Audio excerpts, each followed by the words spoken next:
اللہم صلی علی محمد وعلی آل محمد وبارک وسلم ثم صلی علیہ۔ عن انس رضی اللہ تعالی عنہ قال قال رسول اللہ صلی اللہ علیہ وسلم اتم الصف المقدم ثم الذي يليه فما كان من نقص فليكن في الصف المؤخر۔ رواہ ابو داود۔ سیدنا انس رضی اللہ تعالی عنہ بیان کرتے ہیں، نبی مکرم صلی اللہ علیہ وآلہ وسلم نے فرمایا، پہلے اگلی صف پوری کرو، پھر اس کے بعد دوسری صف، اگر کوئی کمی ہو تو آخری صف میں ہونی چاہیے۔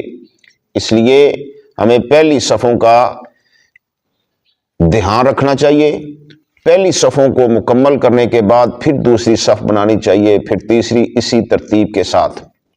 ایک دوسری حدیث کے اندر نبی مکرم صلی اللہ علیہ وآلہ وسلم نے فرمایا، اس حدیث کے راوی سیدنا وابصہ بن معبد رضی اللہ تعالی عنہ ہیں، کہ آپ صلی اللہ علیہ وسلم نے ایک شخص کو دیکھا، اس نے اکیلے نماز پڑھی، پہلی صف میں جگہ موجود اور پچھلی صف میں وہ کھڑا ہو گیا، تو آپ نے کیا فرمایا؟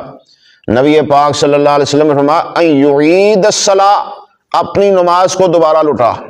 اس لیے یہاں ہمارے لوگ جو ہیں وہ صفوں کی گنتی گنتے ہیں، کتنی صفیں ہیں، اتنی صفیں ہونی چاہیے، بالکل ہرگز نہیں۔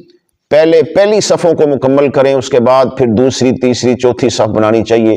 اللہ تعالیٰ سے دعا ہے کہ اللہ تعالیٰ ہمیں صحیح سنت کے مطابق عمل کرنے کی توفیق عطا فرمائے۔